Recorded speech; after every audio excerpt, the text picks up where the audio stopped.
Hi, everybody. Good morning. Let me turn my banner off really quick after what we did yesterday. Okay. Hi, everybody. Good morning. It's ECM. It is the 7th of September, 2023, and this is Resistance Live. As usual, I'm coming to you from occupied Tongva land. Today, for our visually challenged viewers, I am wearing a black sweater with some ribs on it, which you can't even see on the camera, but that's all right. I've got my gold hoop earrings in. I'm wearing my cool new snake ring. This one's kind of fun from H&M. I have my hair pulled back. My bangs are kind of like in my face and annoying me today. I am a pink-skinned woman with green eyes, and I'm really excited you're here. My pronouns are she, her. Okay. Every single time I get ready for this broadcast, now that we're back after like a week of being here kind of full-time, I'm having these moments where I'm like, I don't know if I'm going to have enough to talk about today. And then by the time we get to the actual broadcast itself, my list is like 13 to 15 items long, which is the case for today as well. I want to mention one thing at the top, because I got some questions yesterday and some questions today about the Stop Cop City indictments in Atlanta. And I want to remind everybody that on Tuesday, at the end of the Tuesday broadcast, right after those indictments dropped, I did an entire segment on why it's so very problematic. And why it is that there's a First Amendment challenge likely looming in that particular case. It's since got a fair amount of coverage on mainstream media, but it did not on Tuesday when I was covering it. So you can go back and watch the Tuesday broadcast to hear everything that I had to say about it. And it's definitely something that we should all be keeping an eye on. All right, I want to talk, speaking of Georgia, I want to talk about what happened yesterday in Fulton County. So many of you know I was live threading it while the hearing was going on. I'm very excited that we actually have televisions in a courtroom right now involving a case related to Donald Trump, and particularly related to the 2020 election, because you all got a real taste yesterday, if you watched it, of what real-time courtroom practice is like. And in many ways, it's a lot less dramatic than what you've been led to believe by shows like Law and Order, or if you're going back in the day to things like Ally Beal and Perry Mason and Columbo and all those other sort of classic shows that I know I grew up on. Excuse me. I'm still not feeling 100%, so I apologize if I'm coughing a little bit. One of the things that was really interesting about yesterday's hearing was the questions that were asked by the judge. And while we don't have, I want to explain the result of what happened yesterday, because there was some confusion in the question feed this morning. But I also want people to understand that this judge appears to have a real handle on the scope of what's going on. And that I find to be fairly optimistic, honestly, for his capacity to manage a trial. I'll also just say that one of the things that was very interesting about watching yesterday's hearing was the concession from the defense attorneys that really it's totally up to the judge how this all proceeds. And I really feel as though we're in good stead right now, even though we may not have, and again, this is a little bit of tea leaf reading, but we may not have the outcome that I think I want, and that a lot of us probably want. From how this is all going to be scheduled, but let's just talk about the result from yesterday. So yesterday's hearing was actually a challenge between only two of the defendants. So both Sidney Powell and Ken Chesebro invoked their right to a speedy trial. Under the Georgia statutes, that means that they have to go to trial no later than the first week in November. I think the exact date is November 4th. The trial is currently scheduled for October 23rd. That is to give the court a little bit of wiggle room in case there are motions or other things that need to be addressed. But under the Georgia law, it's like November 4th is the date, or like they lose, meaning like the prosecutors lose. The case doesn't proceed. So the issue yesterday was whether or not Chesebro and Sidney Powell had the right to have their cases severed. And fundamentally, the judge was like, no. And the reason for that was that if you watched it, you saw a very effective argument by the prosecutors in Fani Willis's office, to the effect that all of the evidence is going to come in all of the trials, no matter what, because they're all alleged to be a part of the same RICO conspiracy. Now, I'm not sure that's totally true. If you have a trial that only involves Ken Chesebro and Sidney Powell, you may have like a whole host of RICO evidence and then very specific evidence related to their particular participation. And you might, from a strategic perspective, want to leave out the actions of, let's just say, another defendant, like the guy who used to be the former chairman of the Georgia GOP. But in essence, the judge is going to proceed with trial on October 23rd for Ken Chesebro and Sidney Powell, no severance, no matter what. Now, the lingering question that came up toward the end of the hearing yesterday, which went on for a full 90 minutes, was what about the other 17 defendants? Fani Willis's team has made it very clear that they're prepared to go to trial for everyone on the 23rd of October. However, apparently, some of the attorneys for other defendants have conflicts on that date. I'm not sure how far that gets you. I have to say that I think that there have been plenty of circumstances where judges have said, you've got multiple attorneys in your office who could be here for opening arguments. The fact that you have a conflict on a trial that's going to last 3 days in another courtroom may not be enough to stop you from, to shut down a trial for all the rest of the 18 defendants. But the judge does seem to have logistical considerations about trying all 19 defendants at once on this tight of a timetable. And so we don't have a ruling on that yet. We do have another hearing scheduled for next Thursday, a week from today, that is going to address that. And the judge has asked for briefs on this issue by next Tuesday. Is that right? Yeah, next Tuesday. So we're going to know in short order, like within a week, whether or not everybody's going to trial on October 23rd, or whether or not the remaining 17 defendants who have not invoked their right to a speedy trial, including Donald Trump, may go to trial a little bit later. Now, I have to point out the most significant part, in my view, of what happened yesterday, which is that we did get information from Fani Willis's team about what they're expecting in terms of duration and witnesses. They told the judge that they expect the trial to last 4 months and that they're going to call at least 150 witnesses. I have to say, I actually wasn't surprised by any of this. Some people were like, 150 witnesses. Now, I have to tell you, that doesn't mean like 150 days of testimony, right? I mean, some of these witnesses may be very, very short witnesses. They could be, for instance, document custodians who are like, I'm the person from AT&T who's responsible for handling the turning over of text messages. And I'm going to confirm that the text messages that we handed over from Ken Jesro's phone say, that we've given to the prosecution say this. End of testimony, right? Like, that's it. So we may not have, a ton of testimony from some of these witnesses, but I will say the very clear indication here is that Fani Willis did her job, right? Like, they're ready to go. They're ready to go on all 19 defendants starting in the middle of October. I'm also just going to tell everybody, assuming that we have a jury selection process that is very streamlined here, and there's a lot of debate about this now. We've talked about it on like all the broadcasts this week so far. But I will just tell you that, my assumption right now is that jury selection will take about a week, and again, I may be wrong about that. I know they're going to vet these people really thoroughly, but I'm going to tell you guys also that in my experience as a trial lawyer in federal court in very big cases, jury selection taking longer than a week is kind of like not the way it normally goes. Now, I understand that there are instances in the Fulton County courthouse where jury selection has taken a lot longer in a case involving gang activity. All right. I just have to reiterate something here. I think that this can be streamlined. I think that this judge, for all intents and purposes, seems as though he's invested in streamlining things. So we'll have to see how this goes. But I'm going to make the kind of broad assumption right now from a scheduling perspective, and I may be wrong about this. So don't rely on this, all right? But the jury selection could be accomplished in a week.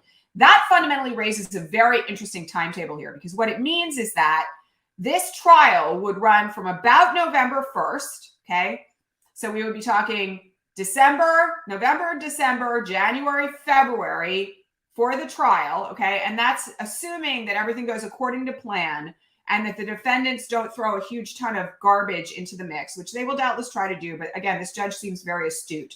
That puts us with a verdict right around the time that Jack Smith's trial is supposed to be getting started, and kind of in the neck of the woods of Super Tuesday. So again, this raises very serious considerations for the political spectrum as we head toward 2024. Excuse me, I'm just going to take a sip of tea here. And also it raises considerations for what's going to be happening in the federal court on like a similar timetable. Okay, to answer this question, Scott, which is a very legitimate question, does the judge work with the defense and prosecution to work out day-to-day timelines? Yes. And that can include, while the trial is pending, time limits for every witness. So the thing that a good judge does, and those of you who were alive during the O.J. Simpson trial know that there was an enormous amount of criticism of Judge Ito in that case, because he allowed 9 days of testimony of the maid who was working in O.J. Simpson's house at the time. We're not going to see anything like that here, I don't think, in part because that kind of just dilatory action by a defense attorney is really not tolerated at this point any longer in the court system. You know, if we have a single witness who doesn't really have very much to offer, that person is going to have a limited window of time that they're going to be allowed to testify. And in fact, if lots of questions are asked that seem to be off the train tracks of where the trial is headed or don't seem particularly relevant, I would expect the judge to really reel back in counsel by saying, wind it up, right? Okay, and I will just tell you that in my own trial experience, I regularly had judges be like, okay, Miss Cronise, because that was my name back then. I guess it was Miss McLaughlin for the last 3 years I was testifying. But anyway, they would say, okay, Miss Cronise, you got to wind this up. Speed it up. We've heard enough on this topic. That's very common with judges who are trying to actively manage their courtrooms to make sure that you stick to a certain timetable.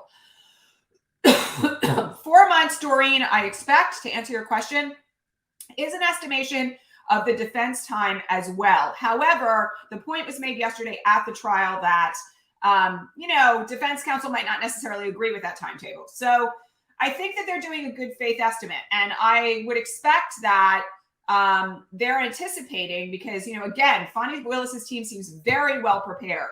I would expect that there is going to be an estimation of the witnesses that they will want to call. I mean, I got to tell you, I think if they've got 150 witnesses lined up, they know what their trial is going to look like. So I don't know. I mean, we'll have to see, but I have to say that that to me was the most fascinating thing. And I think from a timetable perspective, from a political as well as a legal perspective, this is going to be really interesting to watch. I mean, I guess that's the understatement of the century, but I'm really fascinated. So anyway, we'll know by next week whether or not this trial is going to include the 17 other defendants. I also just have to say that we are still waiting on the removal ruling out of the Northern District of Georgia, Judge Jones's courtroom, which is supposed to be ruling on Mark Meadows' petition. And that may have some impact on this as well. And there will be appeals of that, as was noted by Judge McAfee yesterday in the courtroom in Fulton County.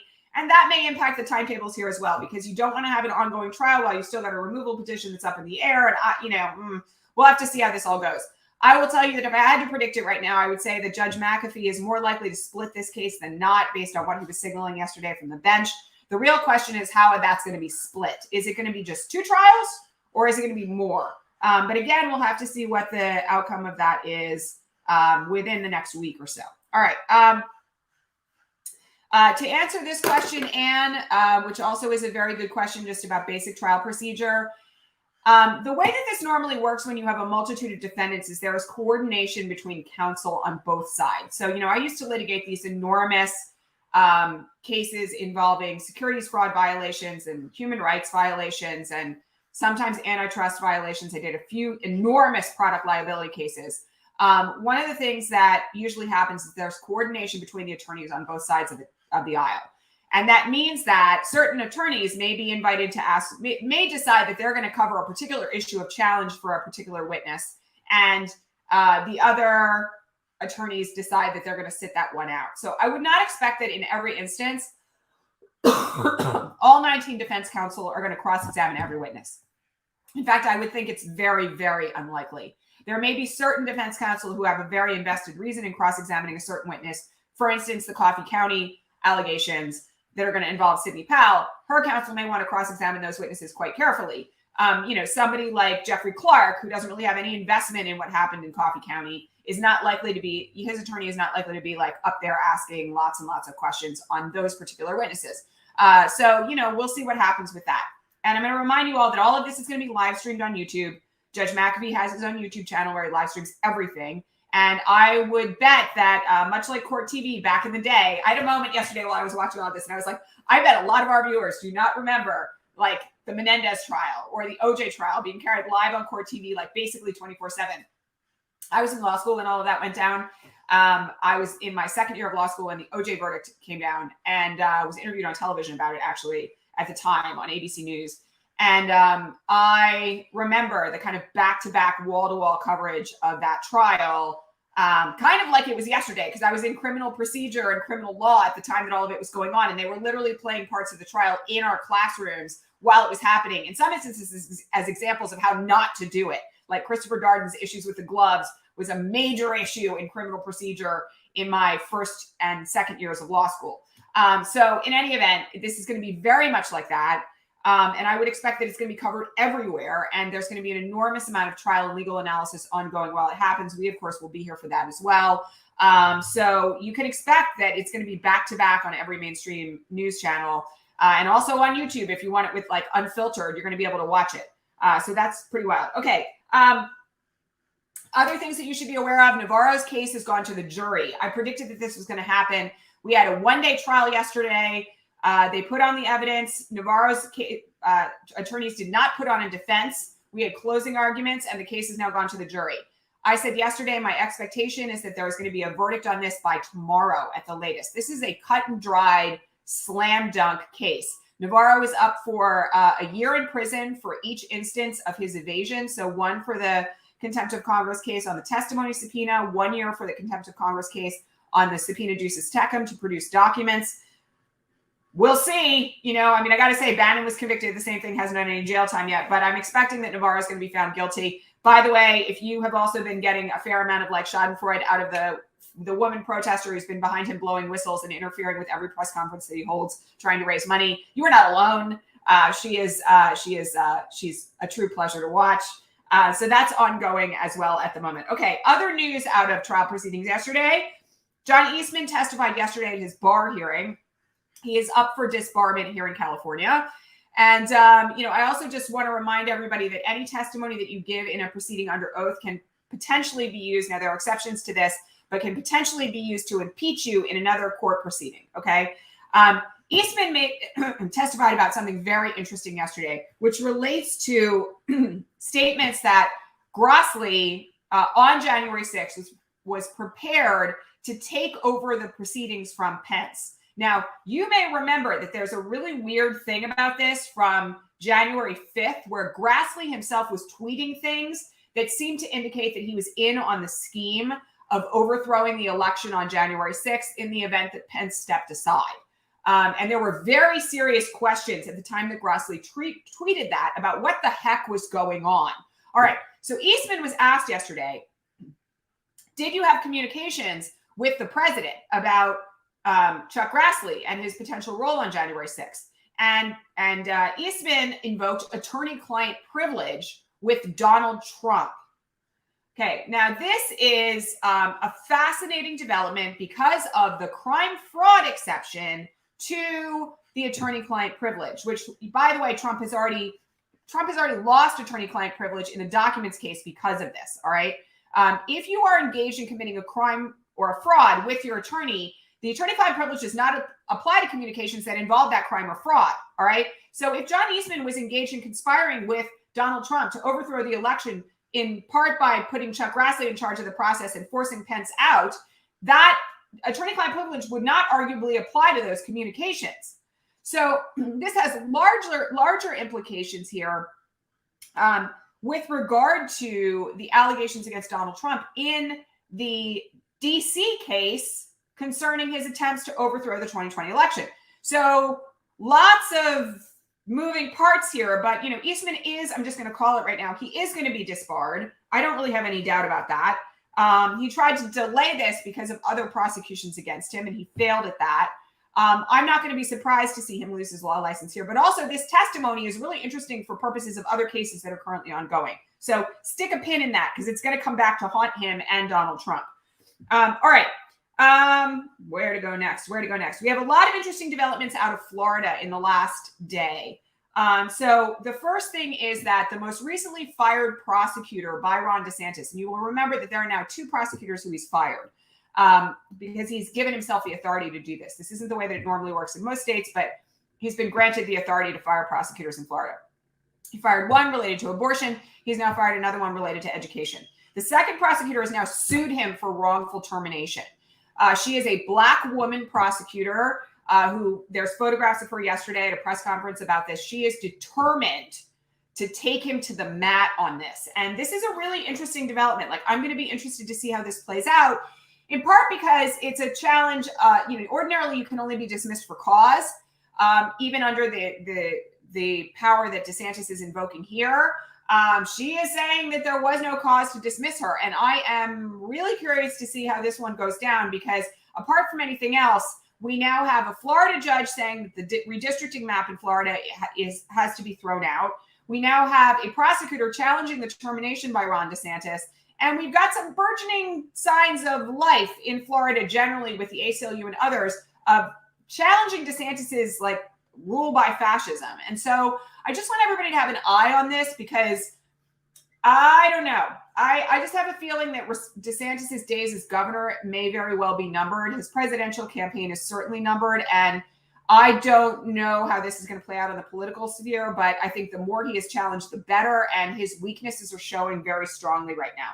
Okay, speaking of like crazy things that Ron DeSantis has done, however, we've had a lot of discussions here on the broadcast over the last couple of years about Moms for Liberty, the hate group that is organized to AstroTurf, book banning, anti-trans actions by school boards, anti-LGBTQ actions by school boards, removing true American history from curriculum on the grounds that it's CRT, you know, all these various things that have popped up all over the country. And I have to remind you all, I got to remind everybody who doesn't understand what astroturfing means. These are not grassroots movements. These are situations where Moms for Liberty is finding one parent or two parents in a given school district around the country who is like drunk the Kool-Aid that our children are being indoctrinated with wokeism, and they are arming them with the tools and the documents and the legislation and the school board propositions, and then bussing people in for protests as if there is a huge upswell of support for these for this takeover of education fundamentally with Christo-fascism, and they're doing it very effectively around the country, including here in California. Hold on that in a minute because there was a ruling here in California yesterday that's very significant. Well, Ron DeSantis has now appointed the founder of Moms for Liberty to the Florida Ethics Commission. That means that this woman now has the authority to determine whether or not a judge, an appointed official, has acted within the bounds of their ethical requirements. Now, this is insanely dangerous. Like, I'm very concerned about it, frankly, in terms of what it's going to mean for the firing of further public officials. And, you know, I have to say as well that Moms for Liberty has been designated as a hate group by the Southern Poverty Law Center. Chapters of theirs have quoted Hitler favorably in their newsletters. We have an awful lot to be concerned about here in terms of what Moms for Liberty is trying to do. And I don't want anybody to be under the illusion that they're anything other than a hate group for white women that is designed to instill Christo-fascist white nationalism into education to the detriment of children around the nation. So keep your eyes on this. I mean, I know that I have been like a broken record on this for like the last 2 years here about the fact that you must get involved where you live in the school board elections, in school board resolutions, in the context of what is happening in education and in city councils and county councils, because it's not taking much for them to get a stronghold. I have an example of this out of Pennsylvania that just broke yesterday. It actually just broke this morning. I was texting with my parents about this today. The Penridge School District outside of Philadelphia is now requiring that their testing includes right-wing talking points. We're talking like white supremacist, Christo-fascist talking points in their testing in high school. It's the second school district near where my parents live that has been taken over by like Moms for Liberty, white right-wing nut jobs. Like, I know that's a pejorative term, but it's legitimate. And there's a lot of really serious concern about this. Their aim is to take over fundamentally every school board in the country. And I don't care if you don't have kids. I don't care if you're a grandparent, you thought your days about this were over. You really need to be aware of what's happening in your local school board. The easiest way to do that, by the way, is to get, I'm going to say it again. Some of you have heard me say this many, many times. Get on the mailing list for your local LGBTQ+ advocacy center and be aware of who the on-the-ground people are in red wine and blue, where you live, which is a progressive moms organization that has really drummed up an enormous amount of support nationwide against Moms for Liberty as a counterbalance. So this move in Florida of appointing the founder of Moms for Liberty to the Ethics Commission is really scary. I'm also just going to mention that it looks like at this point, Florida is going to pass a substitute for the SAT, which they are calling like a classics exam. This is white European canon with religious talking points in the form of an SAT. I'm just going to tell you, I don't think Florida education is going to recover from this for a generation. I have to shout out our many viewers who are in Florida because I feel for you and your kids.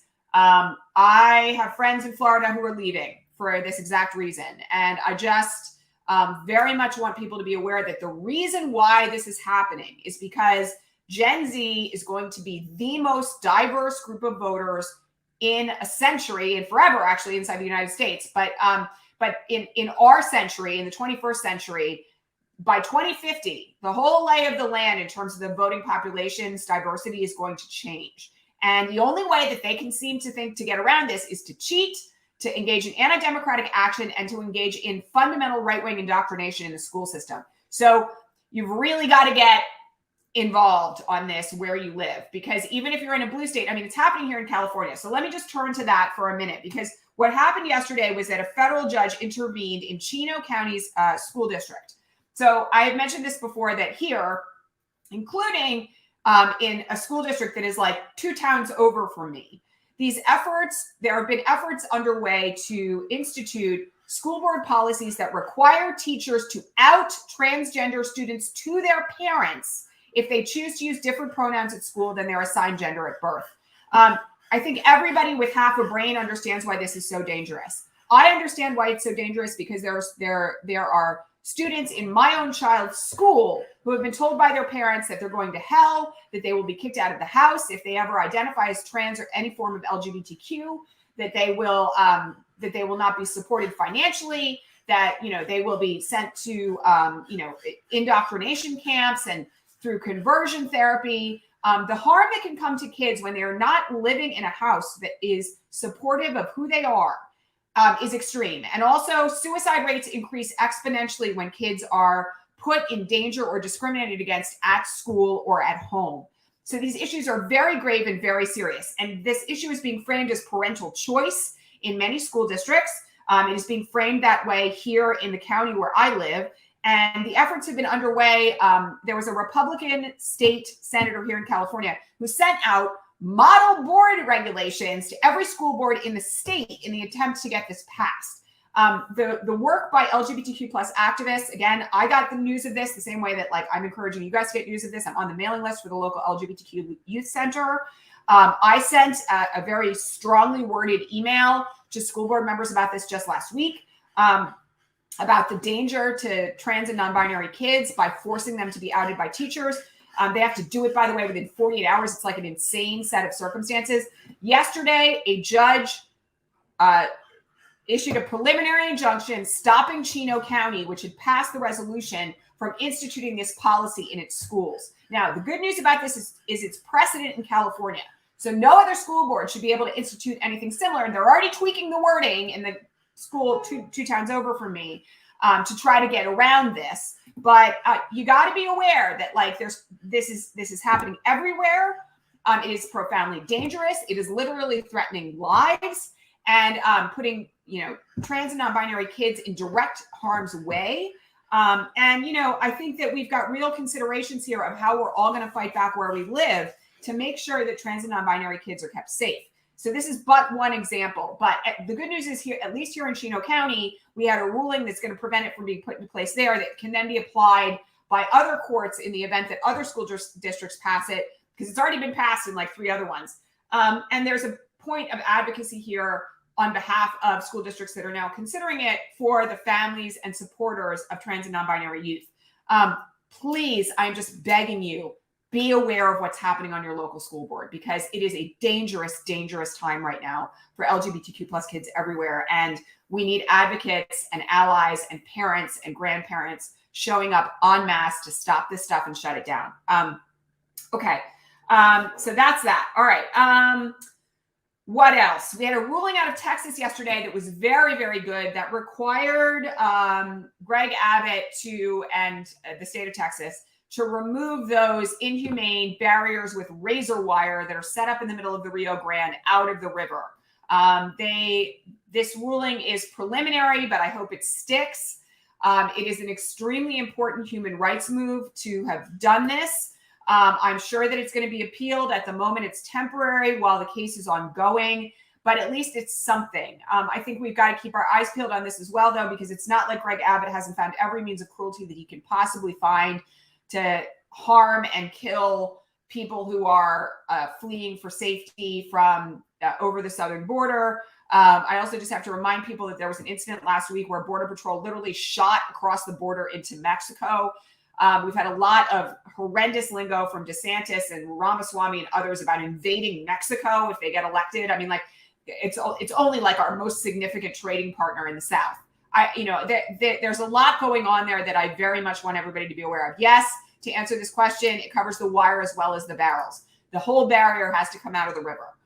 So again, I just want everyone to be mindful of the fact that, there are unfortunately some very sick and creative minds on the far right who are seeking to continue to harm migrants who frankly should be able to just like come into the country and make a life here and are no threat to anybody and are fleeing for asylum, which is perfectly legal. And, I have very strong feelings about this, as you all know, based on my own past activism.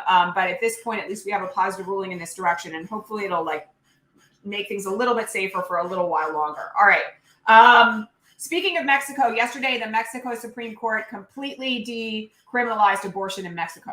I just have to point out that Ireland has done so as well in recent months. We are against the tide of what's happening worldwide right now in the context of the legalization of abortion rights. Brazil's court yesterday criminalized homophobic hate speech along the same way as it has criminalized racist hate speech. So you can now go to prison in Brazil for engaging in homophobic slurs. Again, I just have to point out, we do have freedom of speech here. The First Amendment is a whole other ball of wax. That's not something that exists in Mexico or Ireland or Brazil for that matter. But all that said, there's a lot of movement right now in other countries to preserve the right to abortion and to move in the right direction on issues of human rights. And I got to tell you, America is behind the 8 ball right now on this stuff. I have to remind you also that a lot of this turns and will depend, the direction of this country going forward will turn and depend on what happens in 2024. So, please, again, I got to remind you, get involved in voter turnout, get involved in campaigns you care about. Make sure you've got a plan right now heading into 2024 of what you're going to be doing to mobilize in your community. Be aware of what's going on with your local elections. Know what your primary or caucus date is. Make sure you're getting very, very ahead of where the timetables are right now as we head into 2024, because this is like truly a make or break election. All right. Mike Huckabee made some insane statements yesterday about how there's going to be bullets that resolve the election if Trump doesn't win in 2024. Okay. I just have to remind everybody here that we have to expect the worst right now out of the far right. And that includes them making really incendiary statements that are designed to distract all of us from doing the work. Yes, it's outrageous. Yes, it is incitement of violence. Do I think he's going to be prosecuted for it? No. And also I have to just remind you all, I feel a really strong commitment to this community to just set expectations now. The rhetoric on the right is going to become increasingly incendiary and violent the closer that we get to November 2024. There is a reason for that. There is a reason why we have so many states now that have passed concealed carry. They want the threat of violence to keep us from doing the work of saving democracy, because they understand that these things go hand in hand in the context of their seizure and maintenance of power, and white power particularly. So I just want to remind everybody to please make sure that you are doing your best to remember when things like this happen, that it is, yes, it's outrageous, but it is designed to stop us. It is designed to scare us. And to do your best to let it roll right off your back, with the understanding that the more that you are dysregulated individually and scared about this, the less likely you're going to be to continue doing the work. And that is the point. All right. We really have to withdraw ourselves from the outrage cycle right now. We have to withdraw ourselves from the space of allowing ourselves to be triggered by the things that they're going to do, and really put our nose to the grindstone and focus on getting the vote out in 2024, focus on getting everybody in line behind Biden's reelection campaign, get our talking points in order, and do the work. Okay. I really just want to encourage you to remember that they're going to do things that are designed to scare us, and you got to be prepared for it. When it happens, my reference point to this yesterday with Huckabee was like, oh, here we are again. It's like, another crazy grandpa screaming off the porch. It's much easier to be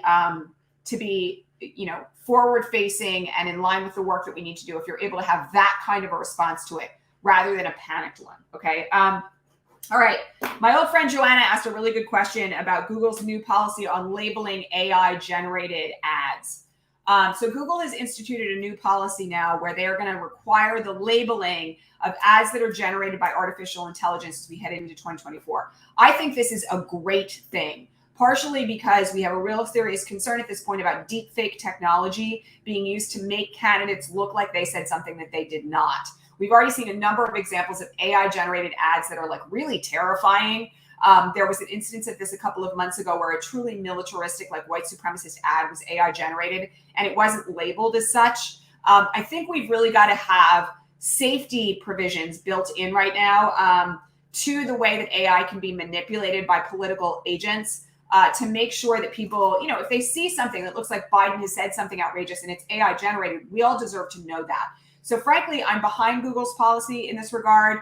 I think that it's a good step in the right direction. And, you know, again, we're going to have, I suspect we're going to see a lot more of this, frankly, going forward, because we're going to need regulation on this front to make sure that AI isn't abused to manipulate people. And, you know, again, I just have to remind everybody, we've seen such an exponential growth in the way in which perspectives, online groups, advertising, messaging has been manipulated since 2016. I got to remind everybody there were whole groups that were set up by foreign agents to manipulate Black folks, women, others during the 2016 and the 2018 election. I went back, by the way, through this channel when we rebooted here a few weeks ago, and I went back and looked at some of the comments that had been held for review by YouTube at the time.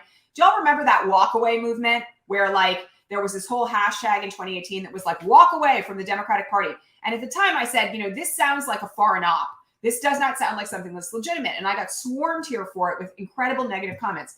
That whole thing has faded into nonsense. And the reason why is that it very clearly was not a grassroots movement. All right. So I want to encourage you all to be very suspicious as we head into 2024 of anything that appears to be generated by a left-leaning group of folks that sounds like abandon the party, walk away from Biden, step back from Biden. Just the same, all the things I said about that crazy Wall Street Journal poll earlier in the week that was done by a pollster who was clearly in the pocket of the Republican Party and was funded by the Wall Street Journal itself, which is owned by Murdoch. You know, you have to have a really serious and deep suspicion for anything that you see that appears to come from our side of the fence that's saying like, you should abandon the party, you should abandon Joe Biden. You know, we're going to see so much more of that coming up in the coming months and as we head toward 2024. So, you know, please, please, please take everything that you see in that regard with a grain of salt. All right. Colorado voters have challenged, we knew this was coming, but there are 6 Colorado voters that have now challenged the right of Donald Trump to appear on the Colorado ballot on the basis of this 14th Amendment argument that has been circulating now and has gotten a lot more play in the last few weeks thanks to Judge Ludig and Lawrence Tribe. I am really interested to see where this goes as a court challenge. It does invoke the section of the 14th Amendment that says you can't hold office if you fomented insurrection. This is going to be another one to watch in the coming weeks and months. Again, this provision of the 14th Amendment has never been tested in the courts. I have to say that I'm still deeply suspicious about whether or not it's going to be successful. But the fact that it is now a courtroom challenge is something to watch. All right. So that is another court development in the last couple of days.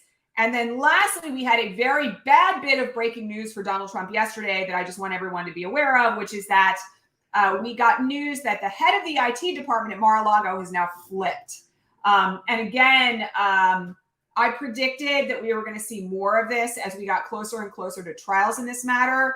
This is the guy who apparently was a part of the effort to wipe the tapes of Mar-a-Lago that showed boxes being moved in advance of the FBI showing up with a search warrant.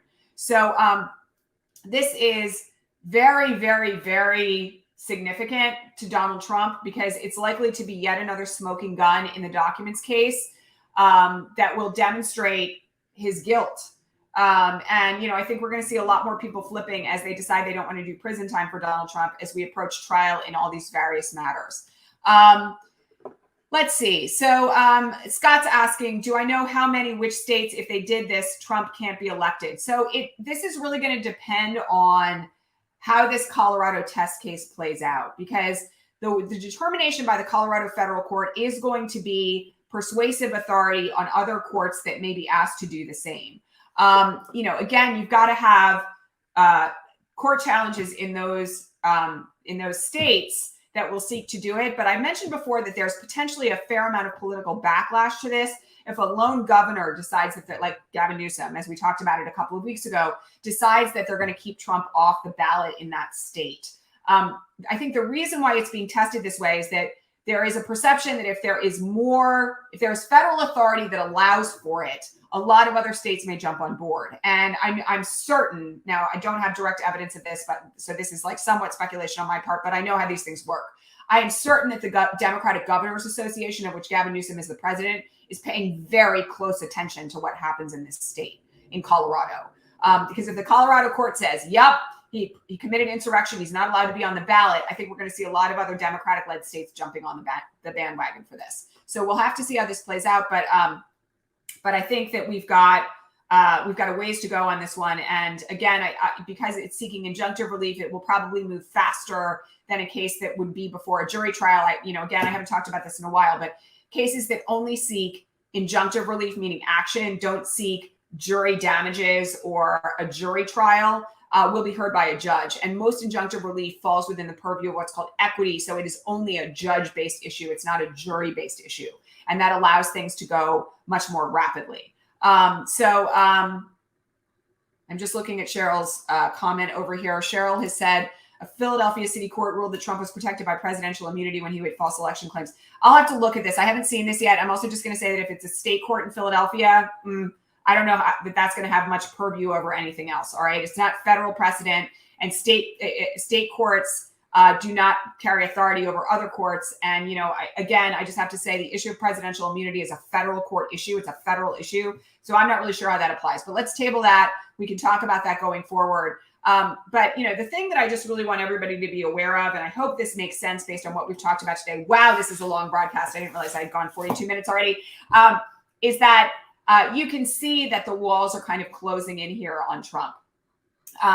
We've got his own team not being able to afford their legal bills. We've got witnesses flipping. We have a designated trial date now for two of the most significant members of his inner circle in Fulton County. We have the judge denying him a delay in the New York fraud case by Tish James. That's going to start the first week in October. We have an enormous amount of ongoing legal challenges right now that are really not going to end well for him. And again, I have a really big question. Chris Hayes raised the same question last night. And I just have to say, I have this feeling in my gut that there is a Chris Hayes producer who watches this every day. So if you're there, hello. Thank you for watching. I see some of the things that we discuss on Chris's show every night. Would be happy to make an appearance if you want to ever have me there.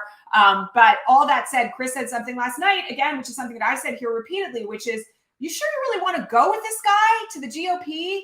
You sure this is really your guy? Because we're really in a situation right now where, he may be in prison by the time we get to Super Tuesday, right? He may have so many people pleading out against him that the case is locked down, done. He may be prohibited from ever doing business in New York. He's got 91 indictments against him right now. You sure you want this guy to be your nominee? Because, the end result of that is going to be fundamentally like the end of the GOP, I think. I mean, we have so much work to do between now and then, but, it's not looking good. It's not looking good. All right. That's it for today. I'm going to remind everybody that you can, please, if you are interested in joining us over on the Patreon feed to ask questions every morning, please do that. This work is a deep time investment for myself and my team. We do an enormous amount of prep to get ready, as this might seem obvious right now, for every broadcast. And the way that we feed our families is through your Patreon subscriptions. So if you can head over to patreon.com/resistance live, get in over there for as little as $2 a month. That is 10 cents a broadcast. It's actually less than that, because if you're a subscriber now, you also get access to the Sunday coffee hour. And I'm doing this 6 days a week right now. So all of your support of this broadcast is very much appreciated. Get on over there and subscribe if you haven't done so already. And I also just want to mention that, in addition to what we're doing on the Patreon feed, we do have this tremendous community of activists and organizers at the Atelier at Gaia. That is an organization that is a private online community where every week we have community salons and we talk about activism and organizing and what's happening in real time. You can check that out at atelieratgaia.com. There's a 3-day free trial up there if you want to check it out. We canceled community salon yesterday because I was coughing so hard I couldn't talk. Sorry to everybody in there, but we're ordinarily there on Wednesdays for an hour in community salon. It's a great group of people, several hundred activists in that community, and I encourage you to go check that out as well. All right. Much love to everybody here. Thank you all so much, as always, for being here. I will be back here again tomorrow, regular time. Take care of yourselves, everyone. All right. And you can also tip me here, by the way. You can buy super stickers and tip me here every day on YouTube. All right. Much love, everyone. I'll see you all here tomorrow. Take care. Bye.